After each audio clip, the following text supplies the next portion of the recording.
Welcome back, everyone. We're ready for our second session, in which we'll have Silvianne Aspray presenting to us. She is a British Academy postdoctoral fellow and affiliated lecturer at the Faculty of Divinity in Cambridge. She's the author of an Oxford University Press book, Metaphysics in the Reformation, the Case of Peter Martyr Vermigli. And she's currently working on a follow-on project on Nicholas of Cusa. So she will give us a 15-minute summary of her paper, which is entitled, How Then Should We Write Genealogies? A Proposal. So over to Silvianne. Hello, everybody. I would like to address one of the questions which the organizers put to us, namely, how should theologians employ genealogies responsibly and to good effect in their theological work? How should theologians employ genealogies in their work? Now, the way I understand this question is with an emphasis on the how, which means that it requires an adverbial answer.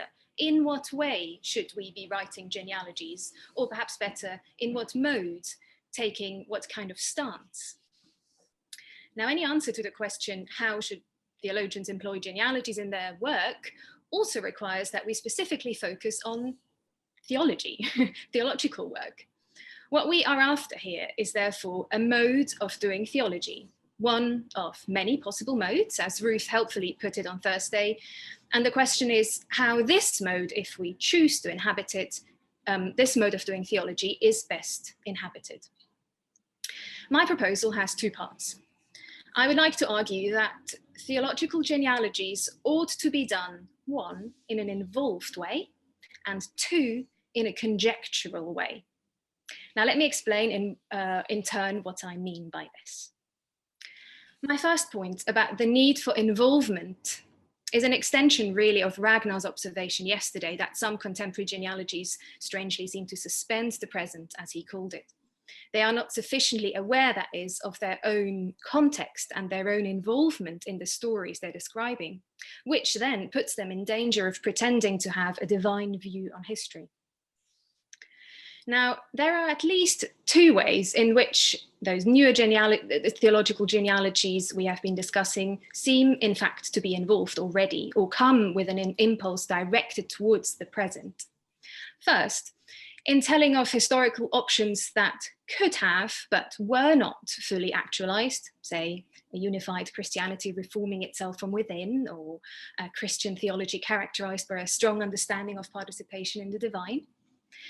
In telling us of those historical options, they seem to invite us to turn anew to such roads not taken.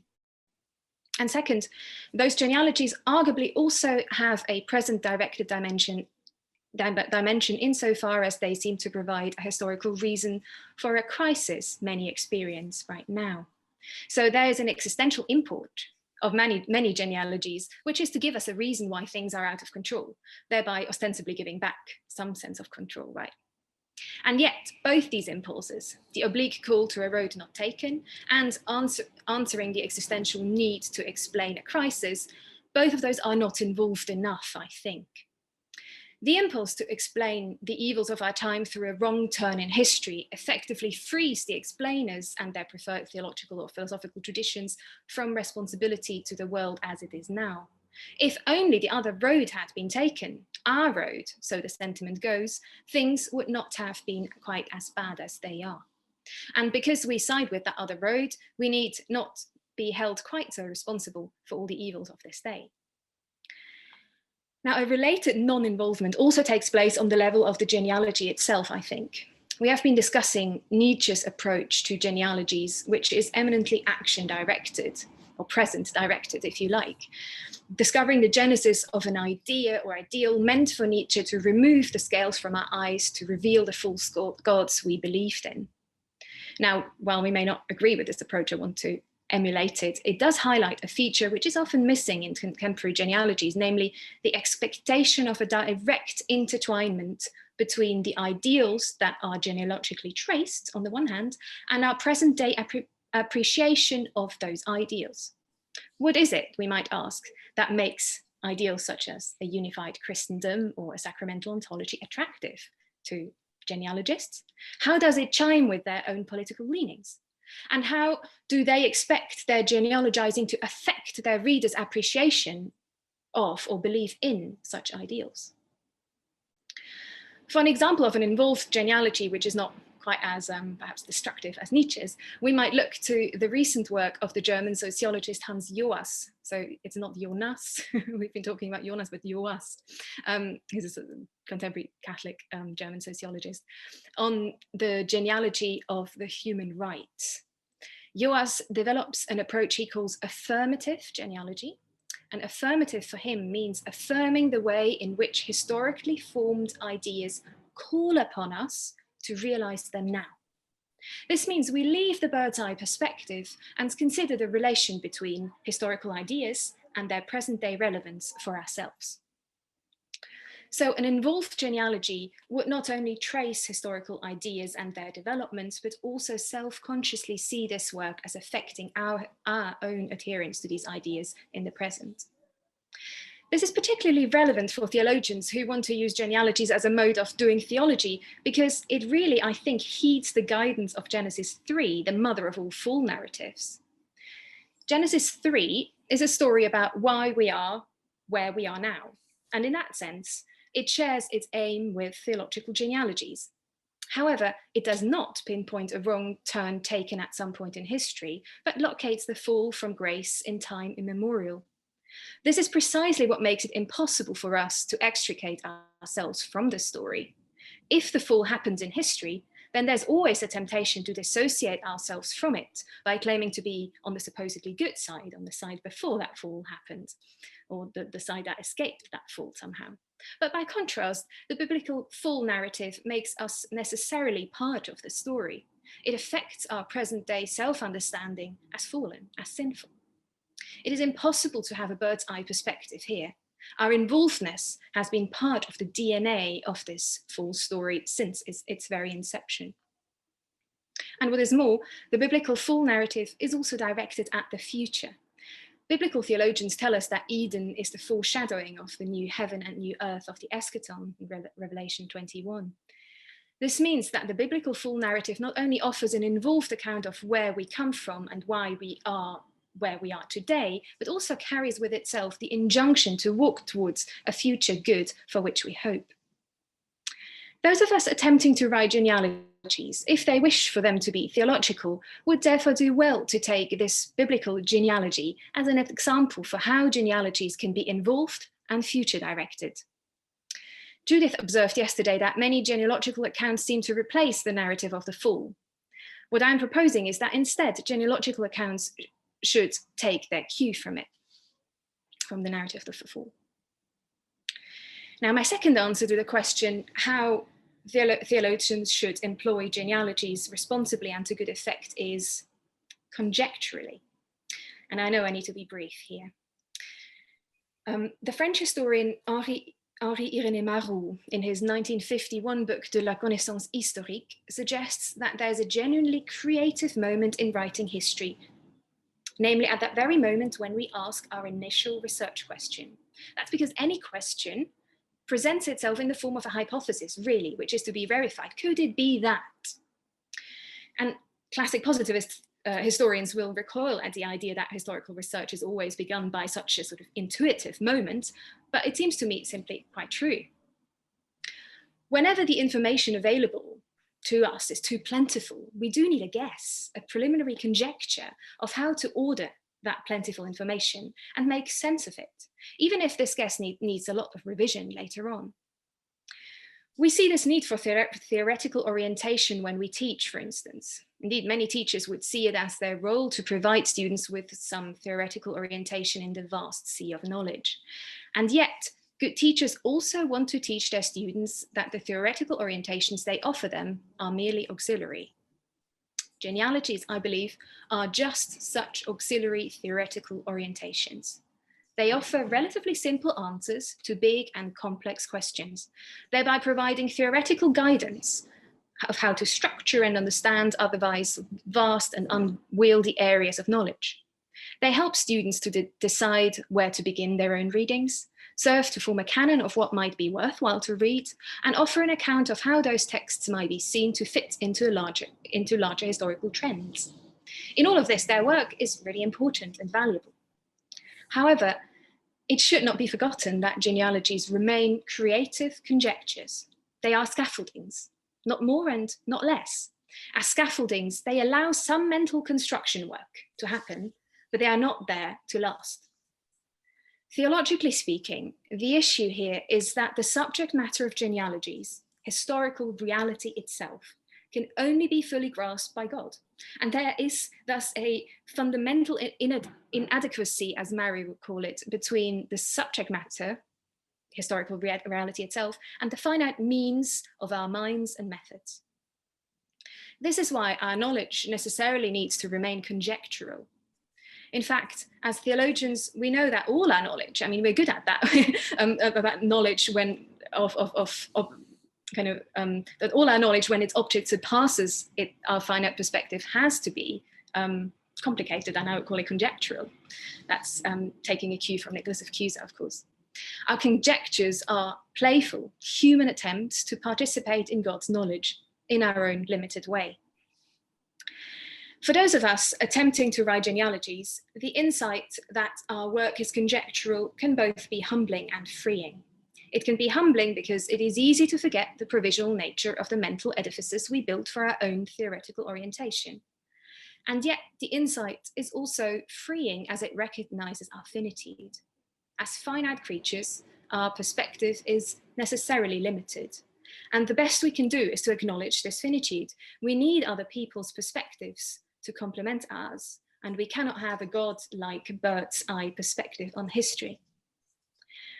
The temptation of arrogance or pride is built in to the endeavor of writing genealogies, as it is quite simply the flip side of the courage that it is needed for daring to survey more than is humanly possible to be an expert in. We do need this very courage for the important work of surveying large fields of knowledge, but we also need the humility to do so in full awareness of our own lack of mastery.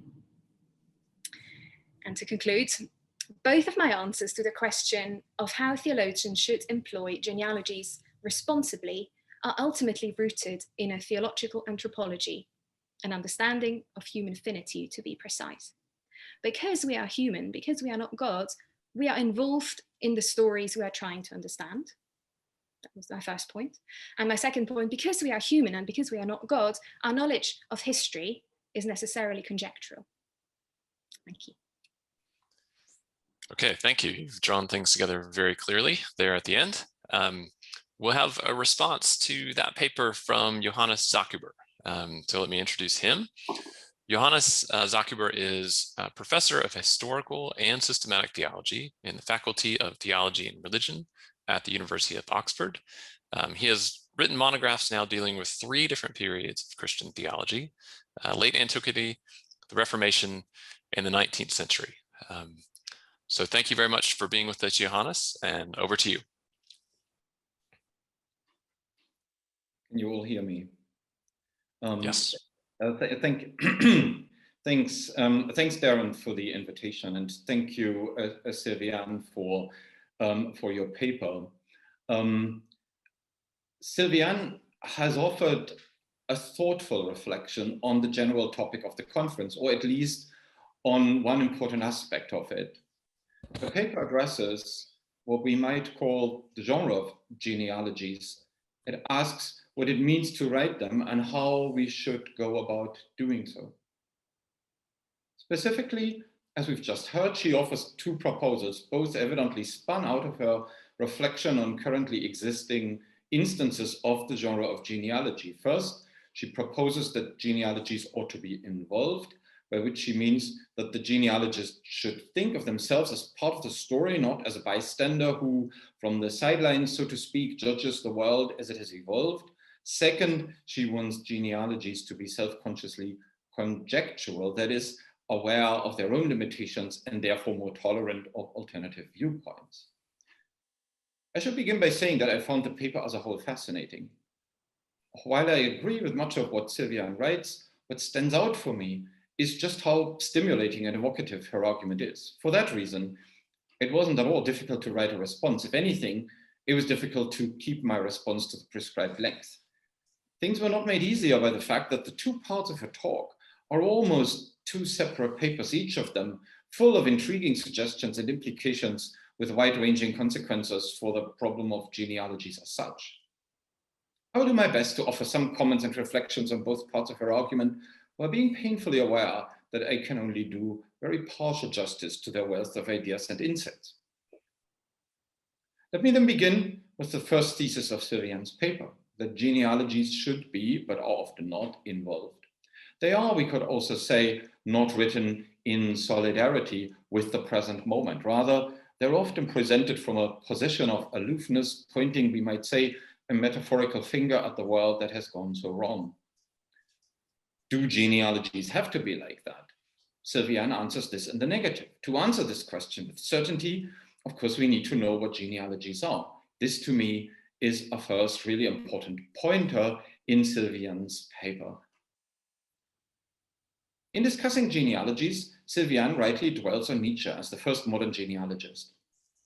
While it is probably fair to say that most contemporary genealogists would rather put some clear water between their own work and that of the 19th century master of suspicion, there is something we can learn from Nietzsche about genealogy as such. And it is, I think, closely related to Silvianne's line of argument. Nietzsche's genealogical approach to the problem of morality, I would suggest, cannot be separated from his earlier criticism of historicism. Writing morality from a genealogical perspective is arguably an extension of Nietzsche's earlier attack on history as he calls it in the title to his untimely meditation, disadvantageous to life. The genealogy of morals, therefore, is not simply history. The latter for Nietzsche was an overweening force whose totalitarian presence tempts us into thinking of our world as a deterministic space in which we are inescapably set on trajectories from which we cannot possibly escape. Discussions about genealogies today often loosely define them as narratives explaining or defining our current predicament or our identity within modernity. I would, however, propose a somewhat narrower definition. A genealogy, it seems to me, is not just any historical narrative. It is, I would say, a subversive narrative, intended to undermine a seemingly unilinear teleology holding captive those currently living, whether they want it or not. Genealogies are then counter-histories, they're anti-histories. They are, we might say, written for the few, not the many, to cite Nietzsche again, with the intention of opposing a generally recognized deterministic historical master narrative. If this is true, one might speculate that the upswing of genealogical accounts from the turn of the millennium was actually a response to the tendency of the 1990s to take the collapse of communism as evidence for the unstoppable march of modern liberalism, capitalism, secularism. Those of you old enough to remember that time will recall that sentiment, a viewpoint that is particularly associated with the infamous book title, The End of History. But this speculation would obviously need further elaboration. If my narrower Nietzschean definition of genealogy is accepted, the contemporary genealogist could perhaps defend themselves against Silvianne's first charge.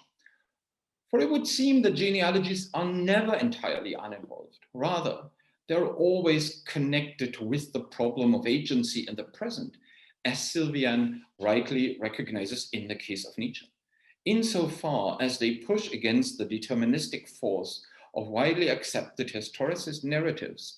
Genealogies, in general, I would suggest, seek to enable alternative forms of identity. They are, we might say, always a cry for freedom in the interest of individual or communal self-assertion.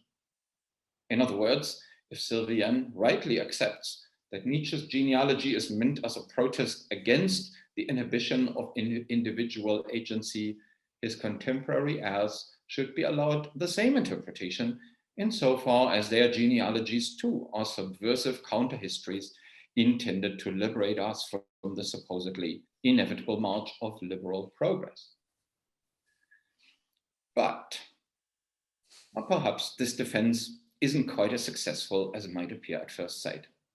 In another intriguing move, Silvianne proposes as the basis of what she calls involved genealogy, the biblical fall narrative, as we've just heard. Insofar as this story, she writes, is located in time immemorial, we cannot ascribe sin to, and I quote, a wrong turn taken at some point in history. I leave to one side the question of whether this interpretation of the false story as ahistorical is as obvious as she suggests. Biblical, patristic, and medieval chronologists would perhaps beg to differ. Be this, however, as it may, Silvianne's proposal indicates a further problem for genealogists. I said before that genealogy ought to be understood as a subversive protest against the overweening power of history. But to this, it has to be added that this alternative is still, in its own way, history. It is merely another history, a counter-history that is marshaled against the prevailing power of the predominant master narrative. Yet it is, nonetheless, one history that's fighting against another. The motto of genealogy, we might say, to borrow a famous epigram, would then be nihil contra historiam, nisi historia ipsa. Nothing can come up against history except history itself. Silvianne's argument then seems to me to raise the question of how successful such a strategy can really be. Can history overcome history? Or is it not rather the case that the determinism of historical teleologies is only overcome through reference to a transcendent reality which in and of itself is ahistorical? This was the position of the early Karl Barth, who went out of his way to emphasize that the Christian faith was grounded in the juxtaposition of time and eternity, and therefore immune to the problems posed by chronological proximity or distance. Barth clearly believed that such a perspective would permit us an involved interaction with historical developments, or indeed with individual figures, such as famously the author of the Epistle to the Romans. But, and I can't argue this point here in any detail, not all of Barth's readers were convinced by this claim. And I think today too, the question should be regarded as open, whether, as Silvianne suggests, we are made part of a story because it is grounded in an ahistorical foundation, or whether not, rather, we're involved on the basis of historical continuity in which we participate. Fortunately, as a mere respondent, I don't have to answer these difficult questions, but can leave them here and move on to a few further thoughts on the remainder of Silvianne's paper.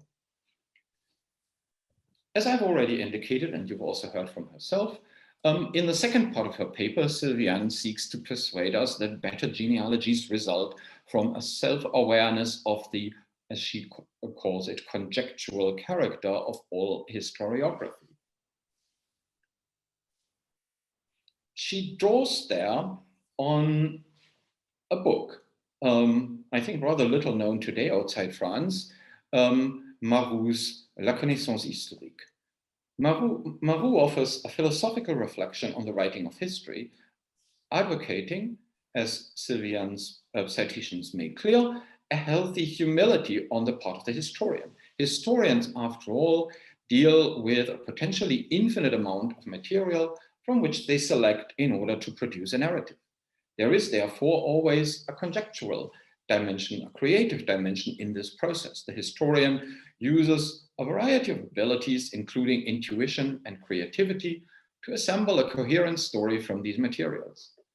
Circularity can never be fully avoided, as the principles of the narrative will dictate the selection of the material, even though the material itself must inevitably offer the ultimate justification of the chosen narrative. What makes Silvianne's use of Marou intriguing for me is the wider context. At the outset of his book, the French historian explains his own viewpoint by explicitly distancing his attempt from Hegel's philosophy of history. The philosophy of history he proposes, Marou writes, is as different from a Hegelian Geschichtsphilosophie, or his philosophy of history in the idealist tradition, as he says, modern philosophy of science differs from idealist philosophy of nature or naturphilosophy? Well, the social media response here would have to be, ouch. So much was Hegel's speculation about nature considered his weakest flank, even amongst his closest disciples. Clearly, according to Marou, his philosophy of history was no more legitimate than that. Yet if Marou could thus seem to advocate a progression from idealist to an almost analytical philosophy of history, it is equally arguable that his proposal harks back to an earlier model of historiography in the context of the rhetorical tradition. In fact, the passages Silvianne cites in her paper read remarkably similar to how even 18th century historians would describe their work, which was, for that reason, clearly distinguished from the concept of scientia or wissenschaft. Why is this important? Well, there are two reasons. One concerns contemporary genealogies, and the other, Silvianne's own argument. As for the former, Silvianne's use of Marou raises the question of how close these modern genealogists actually remain to the spirit of idealist philosophies of history. I suspect that intuitively many of these genealogists would side with the earlier rhetorical understanding of history over against its modern transformation into a science. But how far would such an option be compatible with the categorical claims often made by them? Or put differently, how far are they nilly-willy operating in the long shadow cast by Hegel, as acknowledged, for example, by Charles Taylor? As for Silvianne's own vision, if I may use this term, the wider context of Marou's book is also instructive. I observed earlier the so to speak Barthian character of her insistence on genealogy as based on a transcendent ahistorical story. This, it seems to me, corresponds rather nicely to her plea for a conjectural history in the rhetorical tradition, which, relieved of the burden of proving theological or philosophical truths, is liberated to search for plausible conjectural stories and can thus perhaps regain its erstwhile status as the magistra vitae. Thank you, and with this I am done. Thank you very much, Johannes. We'll welcome our panel members to come in, and also Silvianne to reply to Johannes. Thank you so much, Johannes. This, I think, was a model for how responses can be really fruitful and, at least for me, really, really intriguing. And I just want to keep thinking about what you've raised. So I take away two things to consider further. And one is is there a need for a certain ahistoricity or a sort of a transcendence in order to write involved genealogies? Or is it not rather that sort of like that we are involved on the basis of historical continuity anyway? My initial intuition there is to wonder whether this is such a strong either or. I take absolutely your point about the fall perhaps not being, that was a bit quickly said, outside of time so much, but just sort of at the beginning of time. So in a way that escaping, in making it impossible for us to consider a time before. I think that is really what makes this the mother of all full narratives so different from other full narratives, that you can't just imagine at the time before. But yeah, and for that, of course, in order for that to, that is only possible to imagine, to have such an imagination in a context of the transcendent, really. So I'm not sure that it's such a clear either or, but it's intriguing to think about, and I haven't finished doing that, and I'd love to hear what others think. And then the other thing you say, I probably also just need to I mean, no, I guess your critique of the Hegelian legacy of many genealogies, that's been around a lot. I don't know enough about Hegel to really say much, but it's interesting that you, even from my use of Marou, seem to have been drawn to that. But I'd love to hear other people talk. Okay, well, I see a couple hands from other people, so I'll go to Brad Gregory to start with. Yeah, just thanks, Silvianne, very much for your presentation. This is, I feel silly in a way just mentioning this point, but I'm guessing a few of the other participants were a bit set askance by this as well. Basic point of information, there is both a Hans Joas and a Hans Jonas. Hans Joas, still alive, born 1948, right? Splits his time between Chicago and Berlin, social theorist, sociologist. Hans Jonas, right, the great scholar of Gnosticism, died in 1993, escaped from Nazi Germany, and so forth. So we've been talking about both because there actually are two different people, often confused. That's all. Okay, thank you. I'll go to John Milbank because I saw his hand first, and then to Cyril after that. John, please. We can't hear you. Yeah, I know, sorry. There we go. Thank you very, very much, Silvianne. And of course, as Nicholas of Cusa admirer, I totally resonate with your insistence on the conjectural, and indeed all human knowledge, including history, is conjectural. But I think that I resonate with the direction of Johannes's questions to you about the specificity of the meaning of genealogy. And so I wanted to ask you two things, really. I mean, is it fair to imply that people doing genealogies are kind of doing speculative history? Because I don't think, you know, and I think this is what Johannes is getting at, I don't think they suppose that that's what they're doing. I think instead what they think they're doing is that, you know, you've got people talking about politics, shall we say, or you've got the practice of politics in the present. And what the genealogist is saying, well, they have all these arguments and all these disputes, but there's actually one big thing they're assuming in common. So for Nietzsche, it's morality as such, you know, which he then says is actually dubious. You know, it's you're deceiving yourself. You're really pursuing power in a twisted way. You know, whether he's right or wrong about that, that's what genealogists do. Or to give a more recent example, when Leo Strauss says, look, we're going on and on about natural law and natural rights, as if we've always talked about this in the same way, but actually we're only talking about it in the way that people have talked about it since Hobbes, you know, by looking at nature as though it was before culture and kind of outside participation in God and so on, and looking at rights as if they were subjective and not objective. Now, whether he's right about that is not the point. That's the nature of the claim he's making. He's saying there's some big thing you're assuming. So genealogists aren't making big claims because they're kind of arrogant generalizers about vast swathes of history. They're making big claims precisely because they're trying to be exact. They're looking at the point in history where the paradigm switches, where, you know, suddenly natural law starts to mean something totally different. And then after that, everybody forgets about that.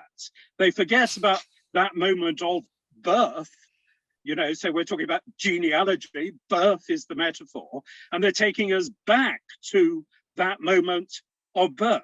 So they're doing something quite precise. And they make a big, seemingly general claim, but the point is there can be very big facts that are true. For example, we all think democracy is right. We don't question it. That's a huge general fact. So, you know, the fact that you're referring to something big doesn't mean you're being vague. And the second thing briefly I want to ask you about is this question of the wrong turn. Okay, in the Bible, it says there was one big wrong turn at the outset, but then it talks about a whole series of later wrong turns. It talks about the Tower of Babel. It talks about slipping back into idolatry. It talks about the law getting too complicated and the need to purify the law. St. Paul says, actually things go a bit wrong, even with Moses, we better get back to Abraham. So and then later on down the historical road, people say we've got to go back to the Romans and the Greeks. You know, that's what the Renaissance is doing, the French Revolution. And then 19th century Gothicist says, no, we've got to go back to the Middle Ages. But none of these people are obviously doing something silly. And I agree with Johannes, they're not necessarily, you know, shrugging off responsibility. On the contrary, they're saying, we're responsible for the sins of our fathers. We've gone a very long way wrong. We better backtrack. They're never saying, we can do this identically. You know, in the Renaissance, they didn't think they could suddenly be ancient Romans again, but they did think maybe there are things we've forgotten and we now need to repeat differently. So I agree with Johannes about that. It doesn't seem fair to say that the people who are, not doing a negative genealogy and not just the positive one. And my own talk said you should have a mixture of both. It doesn't seem fair to say they are shrugging off responsibility. Thank you, John, for your question. Over to Silvianne for response. Yeah, thank you. That was. I actually like to hear this from your own mouth, a bit sort of a meta level of how you understand your own work. To say, I want to talk about what everyone takes for granted, and isn't there? There's somewhere C.S. Lewis says that's why we need to read history because only by reading old sources can we see the blind spots of the present. So by yeah. That's exactly the point. Yeah. I absolutely get that, and I think it's really important to try and see the blind spots. I mean, by definition, we can't see them fully, right? But they are blind spots. But to try and approximate them by contrasting our assumptions to the assumptions of a different age, and I agree, and it's wonderful that genealogical work tries to do that. What I wonder though is. There's still a difference between that sort of C.S. Lewis claim, with which I resonate a lot, and the genealogies, as say you write them, John, because it seems to me it's a very easy slippage into, and others have said that. Ragnar has said it yesterday or the day before. That sort of like to historical causation. Not just saying, okay, no, let me put it differently. There's a difference between saying, look, there was another way of imagining X, power, whatever, and saying this is how it has happened. To this was the other way, and there it has happened. There was this one big fall, and now we are in somehow the sort of the linearity of it is probably what bucks more of us than than just saying, look, there was another way, and the sort of the causalities that are involved, because historically causalities are just the hardest thing to trace, isn't it? And I think it's that bit which I wonder whether we need to be a bit more cautious about. But I absolutely take the point about let's try and find the points, and that's so valuable of what we don't see or what we take for granted and what isn't to be taken for granted. And the other point about there's more than one wrong turn in the Bible, and there's plenty of it. Well, I mean, everyone in that tradition would agree that those many wrong turns, they hark back to the first big wrong turn, right? So it doesn't need to be an either or there either. Yeah, I'm not sure I have more to say, but thank you. So I see a hand from Christine Helmer, and I'd like to hear her question, but then I'll move to questions from the floor after that. So Christine, please. Yeah, thank you so much for this wonderful panel and opportunity to talk about how the theological imagination is actually looking for possibilities in the past, and that's one of the resources that we have for theological imagination.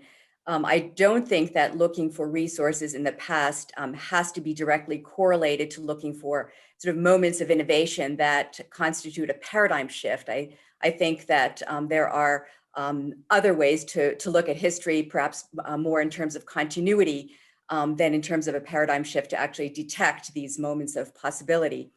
But I'm interested in the constructive piece of your paper, Silvianne, and that has to do with my own interest in, say, a theology of rupture. I think Johannes talked about it as well. Like, what are possibilities for looking at a theological understanding of time that is not chronological, linear, that is maybe from God's perspective, that might be to sort of bring in a bit of a Barthian angle. But I do think that there are interesting creative possibilities for looking at a theology of rupture that can create sort of new possibilities for thinking about history and the end of history. I'm not sure I understand what the question is in this. Thank you for the comment. But are you interested in continuities? As you said, on the one hand, rather than ruptures, and yet you're also interested in ruptures. So I'm not sure I quite get where you're. Yes, exactly. What I'm interested in is how do we do genealogy now when we're facing the end of time? I mean, or the end of history. I mean, I think the apocalyptic genre, the sort of the climate change that is upon us is really creating a new moral, ethical, and theological responsibility to look at history, to look at glimpses of grace, to look at ways in which one can live in the ruins of capitalism. So and I think that sort of standard linear causal or sort of genealogical approaches need to be inflected by new possibilities of sort of a rupture of time that can be integrated into more constructive work. I mean, the epistemological. Okay, in my paper I also reference an article which I find really great by Alexandra Walsham, where she talks about her own practice of Reformation scholarship in general, and where it draws on exactly this point in saying in describing historical change, you always have epistemic models at hand. You can't help not to, and one is, I mean, there's basically two. Either you emphasize the rupture, the change, or you emphasize the continuity. And basically, I think and it's really hard not to do either. we're children of those traditions or of thinking. It depends really how we've been brought up, in what kind of, academically, I mean, in what ways we were introduced into our fields. She says that quite beautifully, like how she's become painfully aware of her own entanglement in those epistemological frameworks that she's trying to describe. So there's something there about an involvement and an ability to extricate ourselves from even the possibility to choose between narratives of rupture versus narratives of continuity, which is worth thinking about, and but it's also extremely hard to talk about, because talking always requires this kind of second level, whereas does that make sense? Thank you, Silvianne. For the next question, I want to try and combine one from the audience with Cyril's, if that's okay, because I don't want to overlook Cyril's. But let me read this first question from our attendee, and then I'll go right to Cyril, and then Silvianne, you can answer them together, if you would.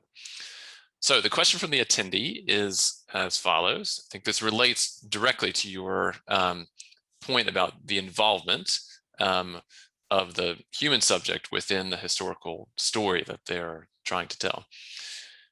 So the question is, Wilhelm Dilthey once explained that man can understand himself only through what history can tell him, never in objective concepts, but always only in the living experience which springs up out of the depths of his own being. So Dilthey wants to emphasize the intrinsic temporality of all understanding. Quote, that man's understanding is dependent on past worldviews, interpretations, and a shared world. Can his view help in the project of understanding the genealogy of modernity? So it's a broad question, but we'll put that one to you, and Cyril can come in here as well. Silvianne, thank you for the paper. I enjoyed it immensely. And I just want to ask a very narrow question. I'm not going to get into genealogy and bring us sort of far and wide. We're going to get to that sort of momentarily. So building on sort of Johannes's question, I'm interested in the status that you give the false story. On the one hand, you could read it that whether in the Barthian or Augustinian way, we've got a doctrine of sin, and one of the consequences of a doctrine of sin already indicated in the false story sort of is, well, we attempted to have infinite knowledge, and clearly sort of as a result of the fall, first of all, we discovered we didn't have it, and now so we really know we don't have it, etc. Right? It's that. So there's a theological claim that you're making, which is then going to relativize sort of our claims within history and of history, and therefore we should be more conjectural than we actually sort of usually tend to behave. So it could be a theological claim, strictly speaking, and Johannes suggested at least he has a worry that it is a kind of Barthian claim. Now, you could, of course, dissociate that particular theological claim and just read, and this is my question, are you, with respect to the false story, making a theological claim of a Barthian or Augustinian sort, or is the false story sort of functioning kind of heuristically? One could almost say conjecturally for you. That is, you're looking at the false story sort of as the story sort of, well, the way sort of in which we injure ourselves sort of in and through curiositas. Therefore, sort of it's a heuristic, the biblical story is a heuristic pedagogic device or a reminder. You know, we're involved in a kind of responsible anamnesis of a story sort of which does have sort of, it has properties which get repeated, as John pointed out. But it actually has, and this would, I think, Recur is interesting here when he's looking at the false story. On one hand, it looks like sort of its time, and on the other hand, it doesn't look like its time. So the way in which sort of you indicated originally, well, it's non-temporal. Then, of course, you said, well, it's kind of temporal. It is that it is, in fact, sort of this phenomenological melange, sort of, of two things which normally sort of we find sort of to be contradictory. But that does give it, I think, its exemplary status, and therefore it's different in kind than sort of what follows, even what follows repeats. So my basic question sort of is just quite simply, what's the status of the false story? Does it have theological status, or does it have heuristic pedagogic status?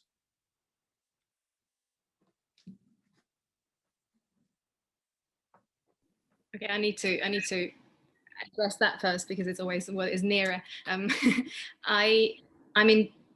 intrigued and really grateful for that passing apart of the two options that lie before me, and I'm not sure I've been aware that I have those two options before. So I'm not. I was a bit surprised to be told that I may have made a Barthian move by Johannes, and because I'm not sure I want to do that.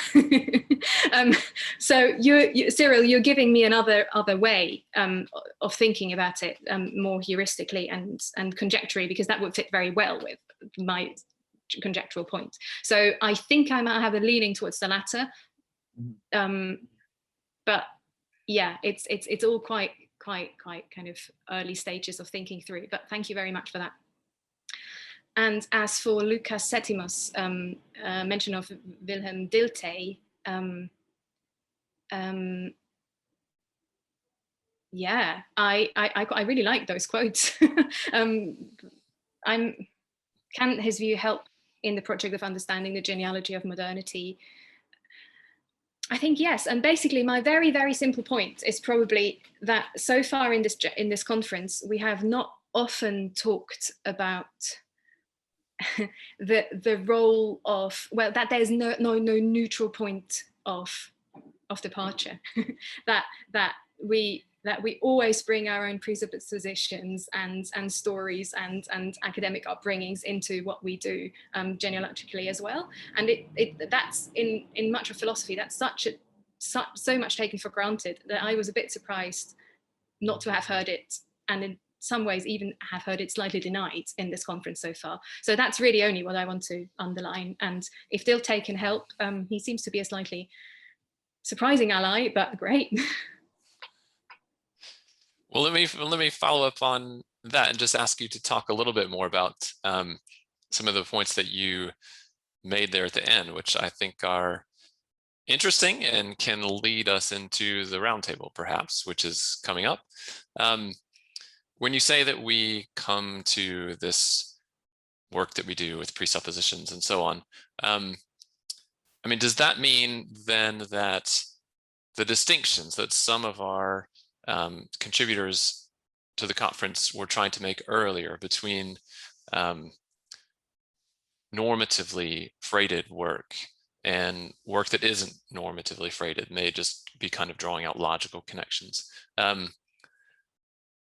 that distinction just ultimately will not hold, or it breaks down at some point, or there's a bit more blurriness than the marketing material would have us to believe?